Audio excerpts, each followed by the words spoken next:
Assalamualaikum warahmatullahi wabarakatuh.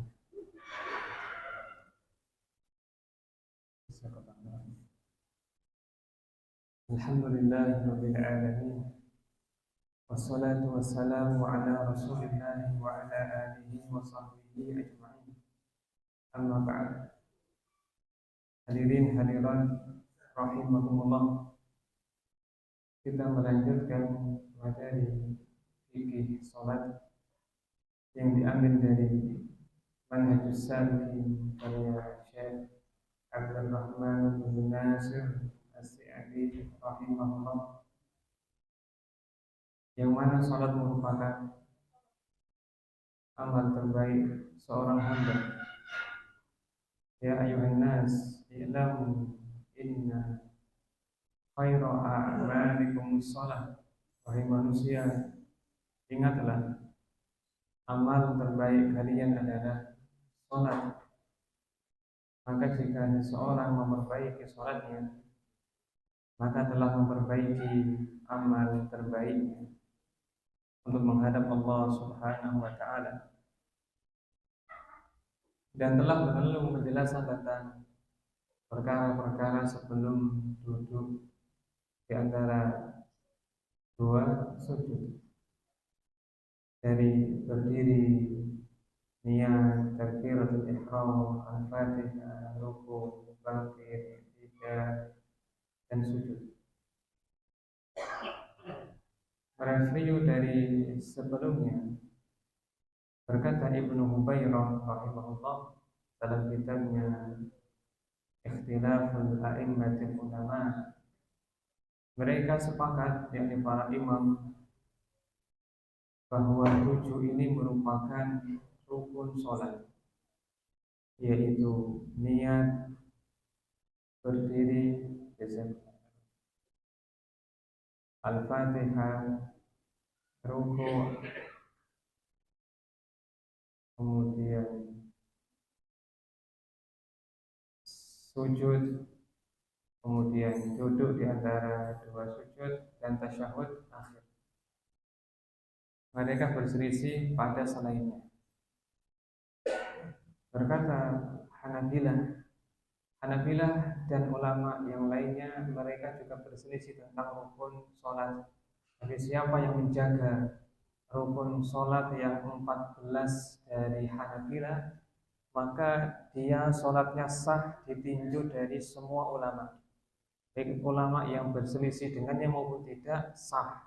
Siapa yang menjaga 14 hal ini, rukun ini, yaitu berdiri, takbiratul ihram, al-fatihah, ruku', bangkit, i'tidal, sujud, duduk di antara dua sujud, ya.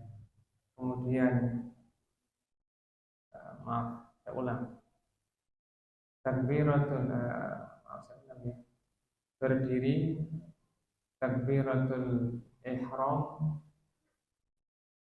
kemudian al-fatihah, ruku', bangkit dari ruku', i'tidal, sujud, bangkit dari sujud, duduk di antara dua sujud, tumaninah, yakni diam sejenak pada 4 tempat, yaitu ruku', i'tidal, sujud, duduk di antara dua sujud. 10 ya, kurang 4. Tasyahud akhir, duduk tasyahud akhir, salam, urut 14. Kapan menjaga 14 ini, maka sholatnya sempurna, ditinjau dari semua mazhab. Karena pemilihan Hanabilah ini mencakup semua apa yang mereka perselisihkan. Saya ulang lagi, ya, pelan-pelan. Ini sudah pernah kita ulang dulu, sekarang kita ulang lagi. 14 rukun sholat versi Hanabilah yang mencakup semua mazhab. 1 takbiratul, 1 berdiri, takbir ihram, Al-Fatihah, ruku, bangkit dari ruku, i'tidal, sujud, bangkit dari sujud, duduk di antara dua sujud, tumak nina. 10 ya. Tumak nina ada pada 4 tempat. 1 ketika ruku, 2 i'tidal, 3 sujud, 4 duduk di antara dua sujud. Sekarang lanjut yang ke-11, tasyahud akhir. 12 duduknya. 13 salam. 14 urut tertib. 14 rukun sholat. Kapan menjaganya? Maka sholatnya berada pada zona aman. Pada zona aman. Sekarang kita perlu naik lagi biar lebih aman. Karena Hanabilah menambahkan 8 wajib sholat. Wajib sholat artinya jika sengaja ditinggalkan batal sholatnya. Tapi jika lupa sholatnya tetap sah. Nanti diganti sujud sahwi sebelum salam. 8 ini semuanya bacaan. Coba kita perhatikan, bacaan semua kecuali nomor terakhir. Takbir intiqal, Allahu Akbar ketika perpindahan. Ini jenengan bayangkan sholat urut biar gampang menghafalnya. Takbir intiqal, Subhana rabbiyal azim, Sami Allahu liman hamidah, Rabbana walakal hamdu, Subhana rabbiyal a'la, Rabbil firli. Ya, 6 ya. Terus tasyahud awal, bacaan at-tahiyyat. 8 duduknya. Ini 8 wajib sholat versi Hanabilah. Adapun jumhur mengatakan itu tidak wajib semua. Maka meninggalkannya tidak menyebabkan batal sholatnya meskipun sengaja. Seperti Abu Hanifah, Malik, Syafi'i. Maka kesimpulannya, siapa yang sholatnya itu menjaga 14 rukun ditambah 8 wajib versinya Hanabilah, maka sholatnya ditinjau dari semua mazhab aman, bagus, sempurna. Selebihnya adalah sunnah. Yang enggak disebut di situ adalah sunnah. Contoh iftitah, ta'awud, ya, kemudian basmalah, kemudian amin, baca surat, angkat tangan lebih dari 1 kali, subhana rabbiyal azim, dan seterusnya. Baik. Sekarang kita melanjutkan halaman 86. Yakni kita sekarang bahas duduk di antara 2 sujud, karena kemarin kita bahas tentang sujud. Berkata muallif rahimahullah, summa yukabbir, lalu bertakbir. Bertakbir maknanya membaca Allahu Akbar. Inilah takbir intiqal. Semua gerakan dalam sholat perpindahannya membaca takbir. Allahu Akbar. Allahu Akbar. Boleh dipanjangkan Allahu Akbar versinya Nawawi. Versinya Ibnu Hajar tidak boleh. Takbir intiqal menurut Hanabilah wajib, jumhur mengatakan sunnah. Lalu ia bertakbir Allahu Akbar untuk duduk ya. Terus berikutnya wa yajlisu ala rijlihil yusra wa yansibul yumna wa huwa liftirash. Dan duduk di atas kaki kirinya. Maksud duduk di atas kaki yakni pantatnya nempel kaki. Saya ulang, ini kan bahasa Arab Dan ilustrasinya adalah tadi pantat nempel kaki kiri. Duduk di atas kaki kirinya, yakni pantatnya nempel kaki, menduduki kaki kiri, bukan lantai. Wayansibul yumna, menegakkan kaki kanan. Ini diambil dari ucapannya Aisyah radhiyallahu anha, kana Nabiyyu sallallahu alaihi wasallam yaftarishu rijlahul yumna wa rijlahul yusra wa yansibu rijlahul yumna. Rasulullah sallallahu alaihi wasallam yang menduduki kaki kirinya dan menegakkan kaki kanannya. Wa huwa iftirash, itulah yang disebut dengan iftirash. Baik, kita sering mendengar dua kata ketika duduk. Istilah untuk duduk ada dua kata. Iftirash, tawarruk, roknya double. Tawarruk, bukan tawarruk, tawarruk. Iftirash yaitu yang ini yang kita maksudnya. Menduduki kaki kiri, sudah itu aja. Kalau tawarruk, menduduki lantai, itu gampangannya. Dengan ketika mengingat ada dua model duduk, menduduki kaki kiri atau menduduki lantai. Adapun istilahnya iftirash untuk menduduki kaki kiri, tawarruk untuk menduduki lantai. Kemudian faedah, ketika kita belajar, perhatikan yang pertama kali dididik bukan hafal istilahnya, tapi faham maksudnya. Meskipun gak hafal istilahnya, tapi kalau faham manfaat. Tapi kalau hafal istilahnya, fokus di situ. Tapi selesai kajian tidak lupa apa tadi maksudnya iftirash dan tawarruk, maka kurang begitu manfaatnya. Nabi SAW bersabda, "Man yuridillahu bihi khairan yufaqihu fid din." Siapa yang Allah kehendaki kebaikan pada dirinya, maka Allah akan jadikan dia faham agama. Faham, fokus kita di faham dulu.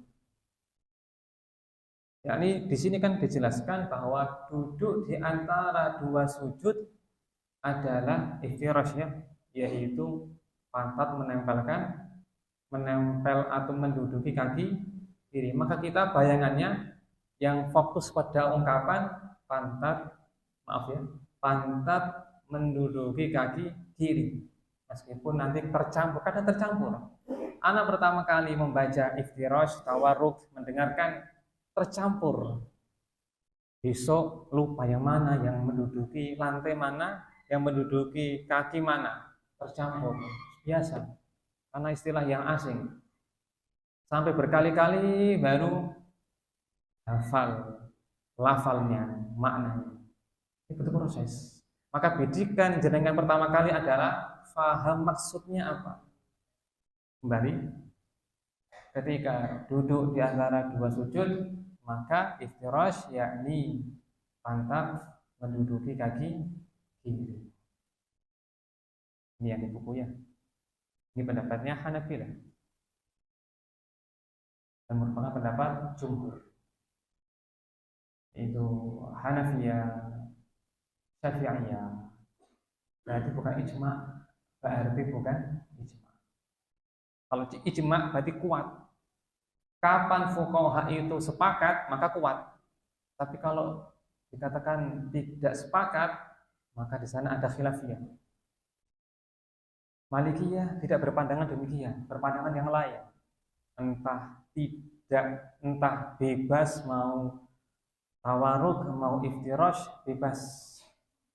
Mereka sepakat bahwasanya duduk dengan model apapun ketika duduk maka mencukupi. Andaikan duduknya itu tawarruk, nggak ada masalah. Ya. Karena ini berkisar antara afdaliyah. Mereka berselisih pendapat mana yang lebih utama duduk ketika di antara dua sujud? Jumhur mengatakan, termasuk ini Hanabila mengatakan iftirash, menduduki kaki kiri. Dapat jumhur ulama Hanafiyah, Syafi'iyah, Hanabila. Pendapat yang lain mengatakan semuanya sama, mau iftirash mau tawarruk sama saja. Dan hajat, ya, hajat itu menghilangkan perselisihan. Kapan orang berhajat, maka tinggalkan perselisihan, lakukan apa yang dia butuhkan. Umpamanya kadang orang itu badannya berat dan dia lebih cocok ketika duduk itu langsung menempel ke lantai, silakan kerjakan tanpa melihat afdholiyah versinya A dan B, karena ini hajat. Hajat lebih didahulukan daripada perselisihan di antara fuqaha. Nah, kembali kepada ini ya. Kemudian kita baca lagi, karena masih sampai poin 99. Oh, enggak deh. Ya, masih banyak. Pakai. Wa yaf'alu dzalika fi jami'i jilsati sholati illa fi tasyahhudil akhir. Dan melakukan jenis duduk ini, yakni iftirash, menempelkan kaki kiri, dilakukan pada semua duduk dalam sholat, kecuali pada tasyahud akhir, maka dia tawarruk. Iftirash, menempelkan, menduduki kaki, tawarruk, menduduki lantai, yakni pantatnya. Maka penulis Syekh As-Sa'di rahimahullah berpandangan yang sunnah adalah semua duduk itu adalah menempelkan kaki kiri atau menduduki kaki kiri, kecuali duduk sebelum salam, maka menduduki lantai, menempelkan lantai. Ada gambaran ya? Maka konsekuensi dari ucapan ini, salat subuh dan qobliyah, nempel apa? Nempel? Saya ulang, berselisih pendapat. Berkata penulis, semua duduk dalam sholat adalah iftirash, nempel kaki kiri, kecuali duduk akhir, maka tawarruk, yakni nempel lantai. Maka kalau sholat subuh atau qobliyah, nempel apa? Lantai. Itu versinya siapa? Penulis. Dan itu yang dipilih oleh Imam Syafi'i, dipilih oleh Syekh Abdul Hakim Amir Abdad.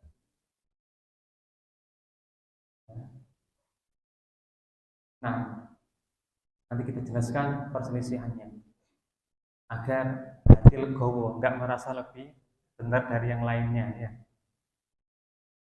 Terus, maka duduk tawarruk pada tasyahud akhir, yaitu bi an yajlisa 'alal ardi, yaitu dengan duduk di atas tanah atau lantai, menduduki lantai.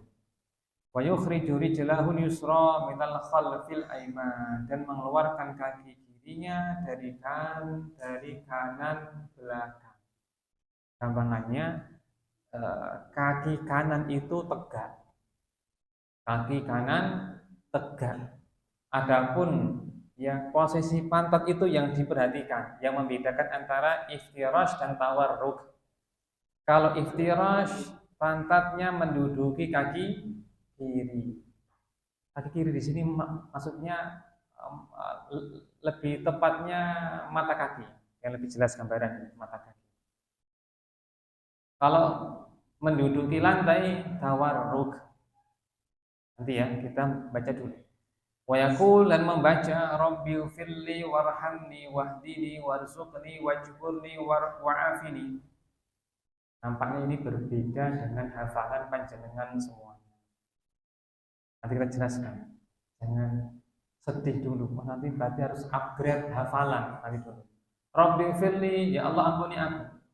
Warhamni, sayangi aku. Wahdini, beri aku petunjuk. Warzuqni, beri aku rizki. Wajburni, kuatkan aku atau tutupi aibku. Karena jim ba'ra itu bisa bermakna satar, menutupi, bisa bermakna memaksa, ya. Al-Jabbar, wa'afini, dan maafkan aku. Berapa jumlahnya? 1, 2, 3, 4, 5, 6. Mungkin ada yang membaca 7. Kurang warfa'ni, ya. Warfa'. Kalau anak enggak seperti ini urutannya. Waghfirli, warhamni, wahdini, wa'afini, warzuqni. Kadang kau tambah 2. Wajburni, warfa'ni, 7. Nanti saya jelaskan. Baik. Yang pokok dibaca adalah sekali minta ampun, yaitu Allahumma ghfirli, ya Allah ampuni aku, atau Rabbighfirli, ya Rabb ampuni aku. Bebas. Itu satu yang pokok. Baik. Selebihnya sunnah. Sepakat semua bilang sunnah. Yang pokok adalah satu, minta ampunan sekali. Rabbighfirli atau Allahumma ghfirli. Cuma yang satu kali ini pun masih ada khilafiyah. Jumhur mengatakan sunnah. Hanabilah mengatakan wajib. Hanabilah mengatakan wajib. Maka Hanafi, Maliki, Syafi'i sunnah. Yang satu kali itu. Hambali wajib. Maka yang kedua, 3, 4, 5, 6, 7 sunnah. Sepakat. Urutannya bebas. Misal istighfar 2 kali boleh. Rabbighfirli, Rabbighfirli. Berkata Hudzaifah radhiyallahu an, kana Nabi sallallahu alaihi wasallam idza jalasa baina sittataini yaqul Rabbighfirli, Rabbighfirli. Rasulullah sallallahu alaihi wasallam ketika duduk di antara 2 sujud membaca Rabbighfirli, Rabbighfirli 2 kali istighfar. Maka ini ziyadah, tambahan sunnah. Kemudian dalam hadis Ibnu Abbas radhiyallahu anhuma dalam Abu Dawud, Tirmizi, Ibnu Majah menyebutkan riwayat yang ketika dikumpulkan jumlahnya 7. Jumlahnya 7. Ya. Maka berkata An-Nawawi ketika dikumpulkan jumlahnya 7. Yang membaca 8 kemungkinan dia menambah wa'fu anni, dan itu enggak sahih secara sanad. Wa'fu anni. Masih dipakai itu? Wa'fu anni? Masih ya? Itu enggak sahih. Tapi boleh dikerjakan. Nanti penjelasannya. 7 itu adalah ini boleh jenengan tukar-tukar ya. Membaca 2 saja boleh, 3 boleh, 4 boleh, 5 boleh, 6 boleh, 7 boleh. Terserah. Baik.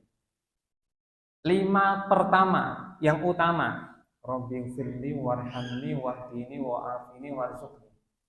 Minta ampunan, rahmat, petunjuk, kesehatan, rizki. Merujuk kepada ucapan Sa'ad Nabi Waqqas radhiyallahu anhu, dia berkata, kana rajul idza aslam allamahu an-nabiy sallallahu alaihi wasallam shalah thumma amarahu an yad'u bi haula'il kalimat.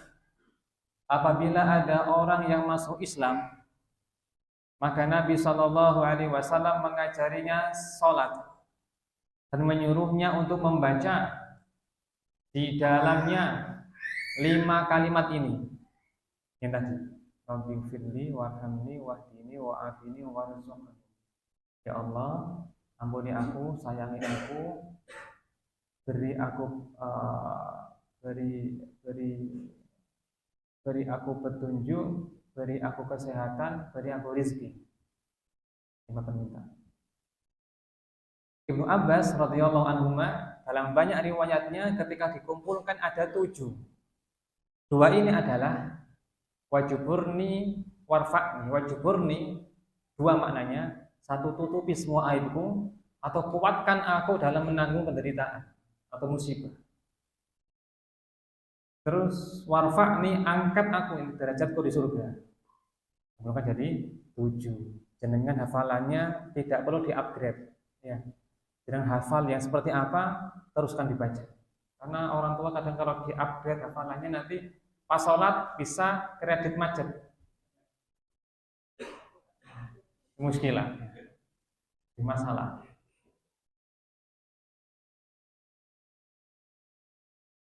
Kemudian tambahan wa'fu anni. Wa'fu anni secara makna itu mirip dengan Rabbil firli. Afwan dengan ighfir itu secara makna hampir sama. Maka telah tercakup dengan Rabbil firli. Apakah tambahan ini meskipun tidak valid dilarang dibaca? Boleh. Kenapa boleh? Karena doa. Dan duduk di antara 2 sujud termasuk waktu yang boleh untuk berdoa. Berkata Syekh bin Baz rahimahullah, 4 tempat boleh berdoa di dalam sholat. 1 sujud, 2 sebelum salam, 3 kunut. Kunut baik witir baik subuh. Bagi Malikiyah dan Syafi'iyah mereka menambahkan subuh. Yang keempat, duduk di antara 2 sujud. Ini 4 tempat boleh berdoa. Boleh berdoa. Imam Malik menambahkan yang kelima, boleh ketika ruku', tapi nggak dianjurkan. Yang dilarang adalah membaca Al-Quran. Adapun sujud nggak dilarang. Kata Nabi SAW, aku dilarang oleh Allah membaca Al-Quran ketika ruku dan sujud. Fa'amma ruku fa'azimu fihi Rabb. Ketika ruku maka besarkan Allah. Kan nggak ada larangan. Tapi jumhur mengatakan nggak boleh. Yang boleh hanya yang ada nasnya, yaitu sujud dan qabla salam. Berkata sebagian ulama tambahkan ketika duduk di antara 2 sujud. Kembali kepada bacaan tadi ya. Rabbi firli warhamni wahdini warzuqni wajburni wa'afini. Ini anak tidak hafal semacam ini urutannya.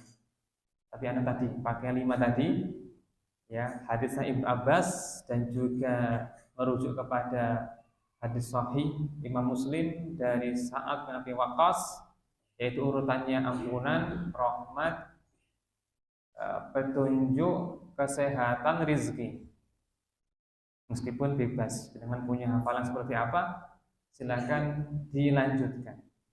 Entah isinya 5 boleh, isinya 7 boleh, bahkan andaikan 8 ditambahkan wa'fu anni, silakan. Ada masalah. Terus mana yang paling utama? Yang paling utama tentu dengan hadis.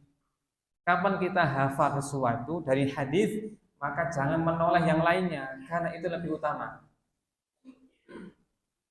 Karena lebih utama. Wa in tuti'uhu tahtadu.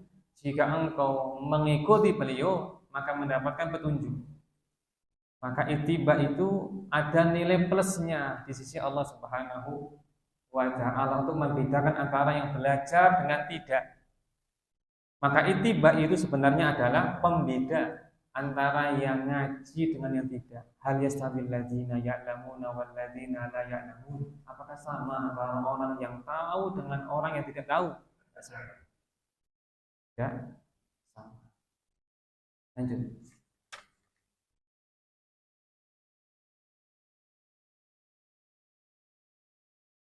Tsumma yasjudu tsaniyata kal ula, lalu sujud kedua seperti yang pertama. Sekarang kita perincian. Ini versinya Hanabilah dengan sedikit tadi tambahan. Baik. Ketika duduk di antara dua sujud ini, maka dia bangkit dari sujud sambil membaca takbir ya, Allahu Akbar, namanya takbir intiqal. Untuk hati-hati, untuk keluar dari khilaf, maka baca. Nah, ulama khilafiyah, apakah membaca takbir ini wajib ataukah sunnah? Jumhur mengatakan sunnah. Berkata Hanabilah wajib. Dan membaca diharuskan adanya tahriku syafatain, gerakan dua bibir.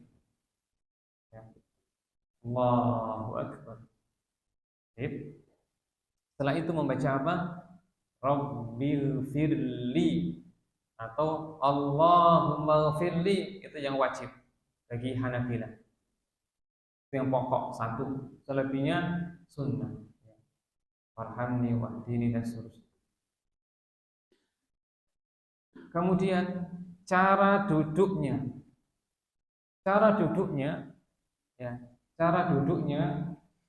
menurut jumhur ulama adalah iftirash, yaitu menduduki kaki kiri.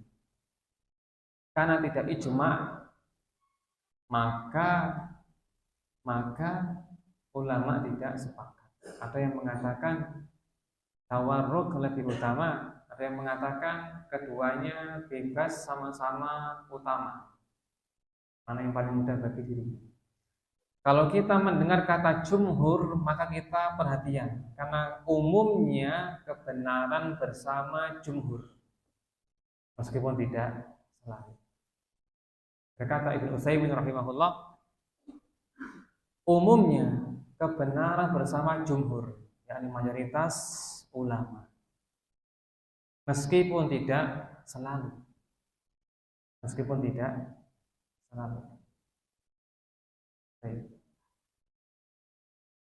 Baik. Jumhur itu apa maksudnya? Kalau kita berbicara fikih atau mazhab, karena mazhab ada 4, kapan 3 lawan 1, maka 3 ini jumhur.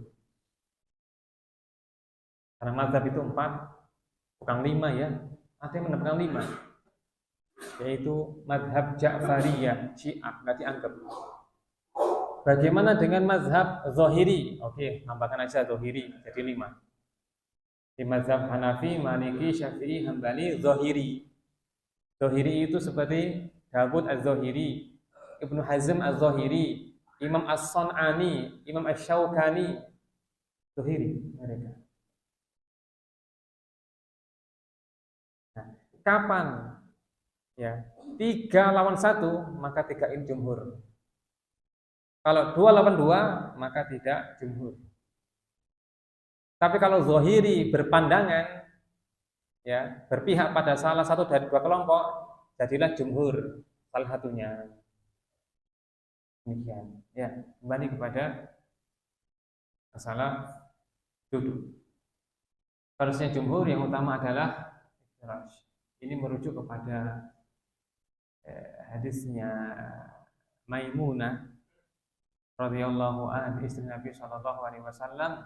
Karena Nabi sallallahu alaihi wasallam idza qa'ada, apabila Nabi sallallahu alaihi wasallam duduk, ya, maka beliau duduk ala fakhidil yumna, menduduki paha kirinya. Yakni ungkapan yang maksudnya duduk iftirash, menduduki kaki kiri. Dan juga hadis Aisyah radhiyallahu anha, kana Nabi sallallahu alaihi wasallam ya yaftarishu rijlahul yusra wa yansibu al-yumna wa yanha an uqati syaitan. Rasul sallallahu alaihi wasallam setelah bangkit dari sujud duduk dengan menduduki kaki kiri, menegakkan kaki kanannya, dan melarang duduknya tumit syaitan. Jadi ini ada duduk, ya, dari jumhur mengatakan utama seperti ini. Tapi ada duduk yang dilarang, yaitu menyerupai syaitan. Ada 3 cara yang dilarang dalam sholat. 1, caranya binatang. 2, caranya setan. 3, caranya orang fasik. Adapun contoh caranya setan duduknya adalah uqbati syaitan. Uqbah itu maksudnya adalah menduduki, misalkan ya, ini kan tumit kaki, dua ini kan duduknya di tengah. Ini namanya uqbatu syaitan. Nanti saya peragakan.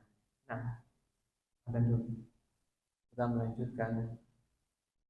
Sebelum memperagakan duduk setan, ya ada duduk yang diperbolehkan ketika di antara 2 sujud, yaitu duduk iqa'. Duduk apa? Iqa'.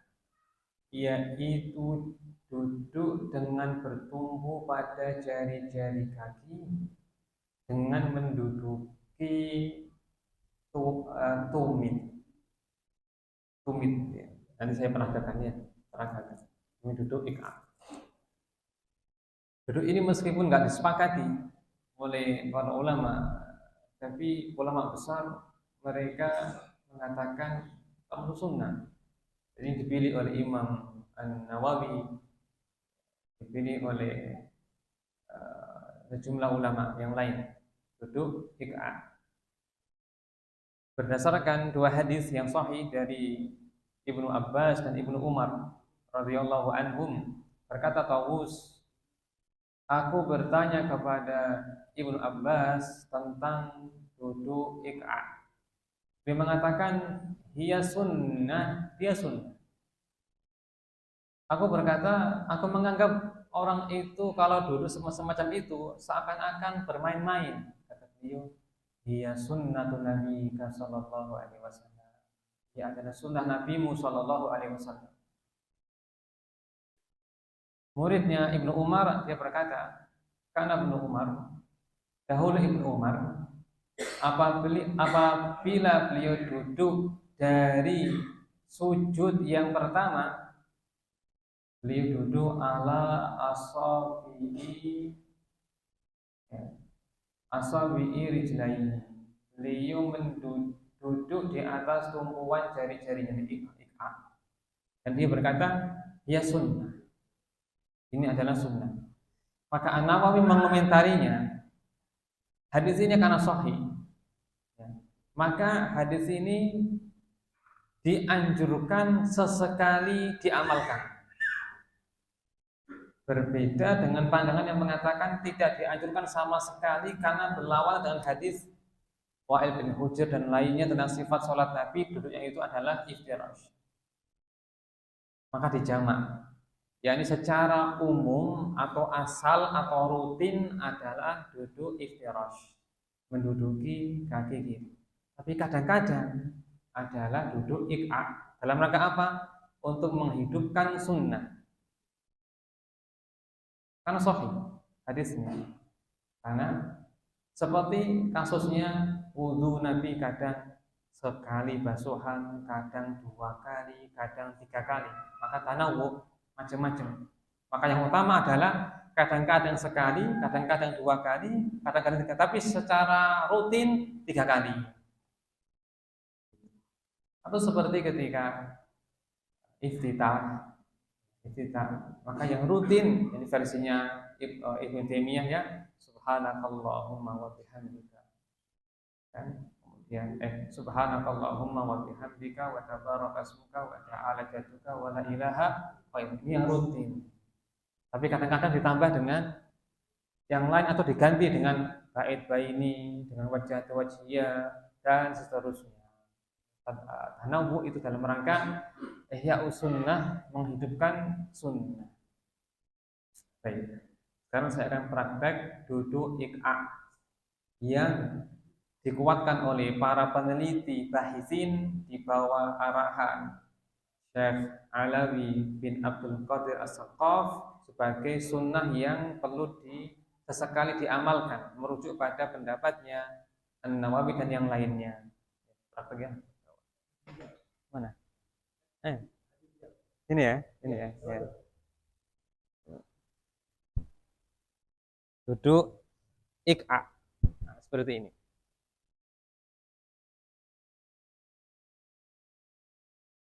Ujung jari dijadikan sebagai tumpuan dan pantatnya menduduki tumit, ya, menduduki tumit dan dirapatkan.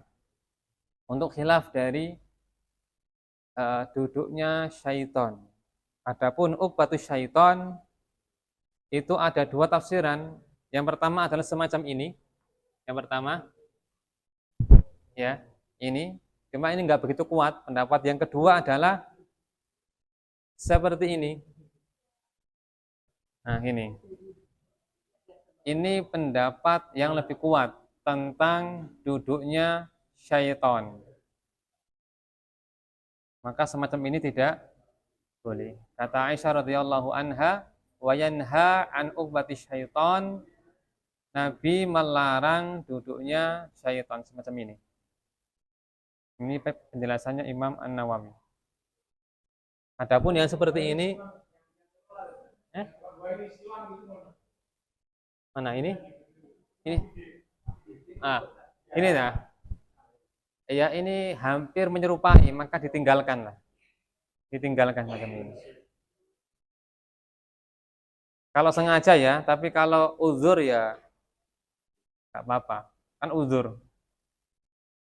Tapi kalau sengaja jangan. Lebih baik gini. Lebih baik gini. Ini lebih baik. Dan secara posisi lebih ringan daripada yang tadi. Ini berat gini. Ini berat. Lebih ringan malah gini. Gini. Ini duduk iftirash. Duduk iftirash. Tapi yang utama ya yansibu ini. Ini yang utama. Duduk iftirash menduduki kaki kiri. Kalau menduduki lantai tawarruk ini. Ini tawarruk. Tawarruk iftirash. Ya. Apa hukumnya jika tidak dinaikkan? Nggak ada masalah, nggak apa-apa. Cuma kurang utama. Kecuali uzur. Kalau uzur tidak makruh, tidak makruh. Tapi yang tidak ada uzur maka makruh.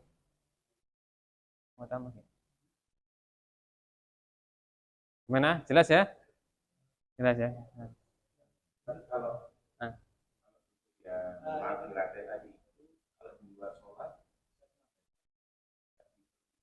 yang mana? Yang mana? Seperti ini. Tawarruk ya. Gini. Nah, itu kalau kita misalnya mungkin kajian atau apa dengan belum ketemu hadisnya. Maka pada asalnya al-bara'atu minadz zimmah, terbebas dari larangan. Kapan nggak ada larangan maka jangan melarang sampai ketemu larangannya. Nah.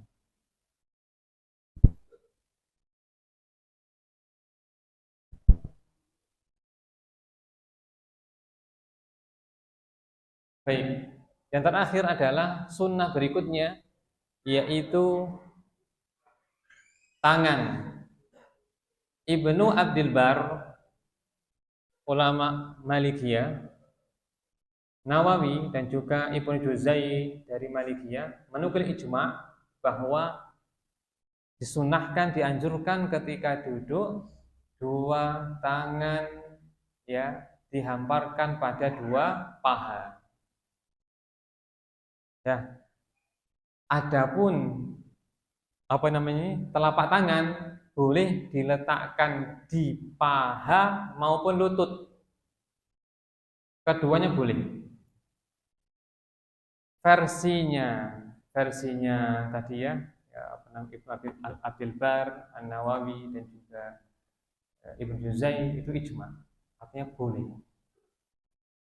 Maka konsekuensinya jika nempelnya di lutut, berarti kan kalau menunjuk dia arahnya kemana? Ke bawah, ya, ke bawah.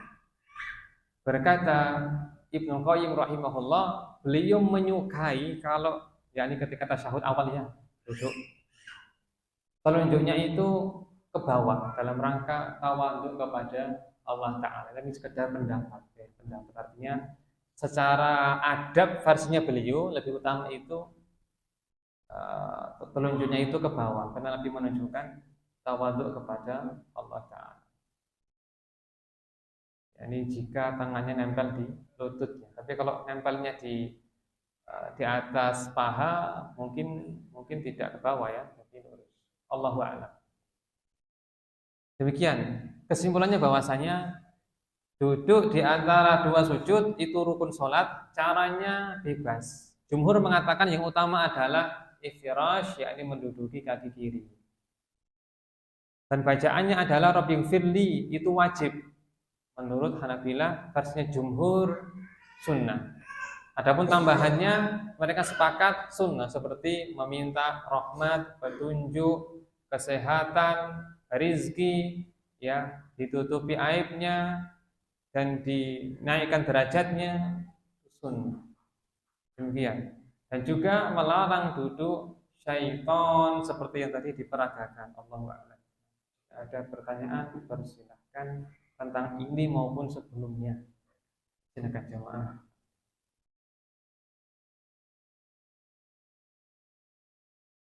Okay.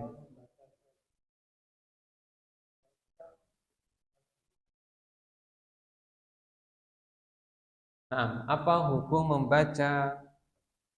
hukum sujud sajdah? Sujud yang dibaca ketika membaca ayat sajdah, baik dalam sholat maupun di luar sholat. Hukumnya sunnah menurut kebanyakan ulama, bukan sebuah kewajiban. Kata merujuk kepada hadisnya Umar radhiyallahu an, beliau membaca ayat sajdah pada sebuah Jumatan sujud. Jumatan berikutnya membaca lagi tapi tidak sujud. Yakni dalam rangka menjelaskan kepada manusia hukumnya tidak wajib tapi sunnah. Bagi yang mendengarkan bacaan sajdah ya, tidak sujud kecuali yang membaca sujud meskipun di luar sholat. Nah, demikian. Allahu a'lam. Oke.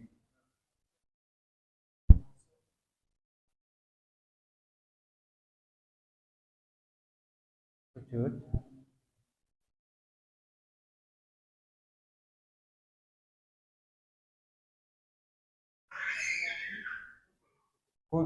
Kunut.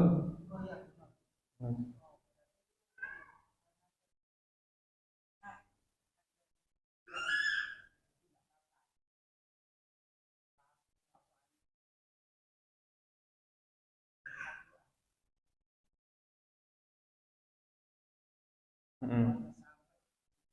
Setengah jam ya. Ya. Hmm. Hmm.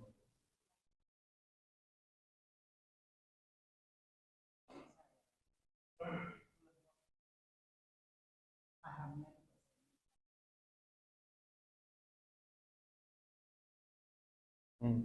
Nah, baik. 4 tempat yang boleh berdoa: 1 sujud, 2 sebelum salam, secara urutan ya. Sujud sebelum salam, ketika kunut, dan duduk di antara 2 sujud. Maka konsekuensinya boleh dipanjangkan. Dan setiap lafal doa apapun boleh dibaca di sana. Contoh, kita hafal doa Sayyidul Istighfar yang biasa dibaca ketika pagi dan sore. Boleh dibaca di sini, boleh. Karena pada asalnya setiap doa boleh dibaca di kapanpun di sana disyariatkan membaca. Berikutnya boleh tidak pakai bahasa Indonesia, bahasa lokal, non Arab. Ulama khilaf pendapat. Di antara yang membolehkan adalah An-Nawawi dan Ibnu Utsaimin. Boleh jika tidak cakap bahasa Arab atau tidak hafal doa-doa dari Quran dan Sunnah. Apalagi jika dia punya hajat, sesuatu yang ia bidik tapi tidak ngerti lafal Arabnya, maka pendapat ini lebih kuat. Bagi saya lebih kuat, boleh dibaca. Dan perhatikan, doa itu harus terpenuhi dua syarat, an-nutqu wat tahrik, suara dan gerakan dua bibir. Kalau berdoa mulutnya terkatup, hanya membatin, itu bukan berdoa, tapi harapan. Maka harus diucapkan dengan meskipun bahasa Indonesia, cuma jangan keras-keras, nanti tetangga tahu. Pelan-pelan ketika membaca doa yang mirip. Idnada rabbahu nidaan khafiyya. Ketika Zakaria berdoa kepada Allah dengan suara yang lirih, maka asal dari doa adalah lirih, tidak keras bacaan. Demikian Allah.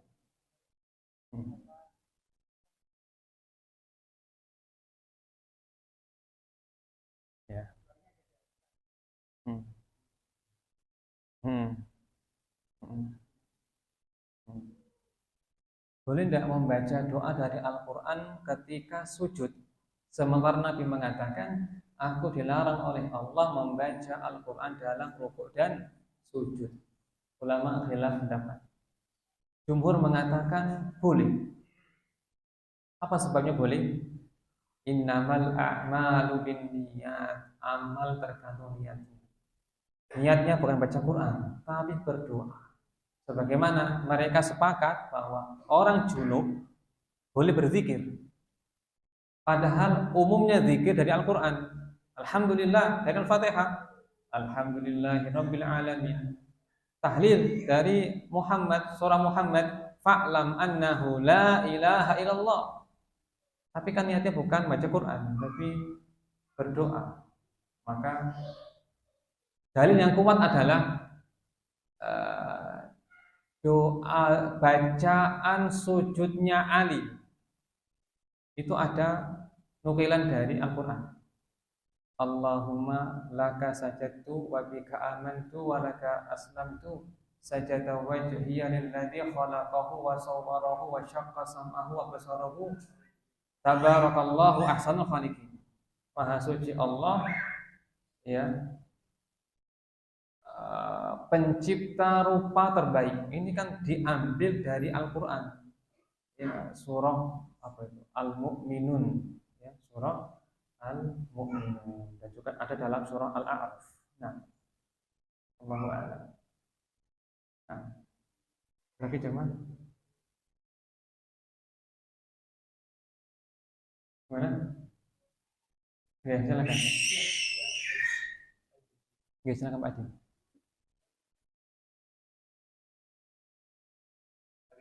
Oh, jarinya. Baik, sedikit aja. Nanti kita bahas pada tasyahud akhir atau tasyahud awal. Ya. Baik. Rukun sholat ada 14. Wajib sholat ada selebihnya adalah maka isyarat telunjuk adalah sunnah. Lalu mereka khilaf pendapat, diangkatnya kapan? Dari awal tasyahud, ya, ataukah dari tengah, ataukah bergerak, ataukah naik turun? Baik. Imam Malik berpandangan diangkat dari awal at-tahiyyatulillah sampai akhir. Berkata Abu Hanifah diangkat ketika tahlil asyhadu an la ilaha illallah, turun asyhadu anna muhammadar rasulullah. Berkata Imam Ahmad bin Hanbal diangkatnya setiap kali bertemu nama Allah, karena ini kan isyarat Allah satu, Allah Esa. Dan di dalam tasyahud itu ada 4 nama Allah. At-tahiyatu lillah. Turun. Wassalawatu wattayyibat. Assalamu alayka ayuhan nabiyyu wa rahmatullah. Turun. Wabarakatuh. Assalamu alayna wa ala ibadillah sholihin. Asyhadu an la ilaha illallah. Turun. Wa asyhadu anna seterusnya. Maka harus fokus. Kalau nggak fokus nggak bisa. Harus fokus dan ngerti ya artinya secara global. Berkata Syafi'i, dibaca ketika pengecualian, kecuali Allah diangkat. Karena isyarat hanya Allah yang satu.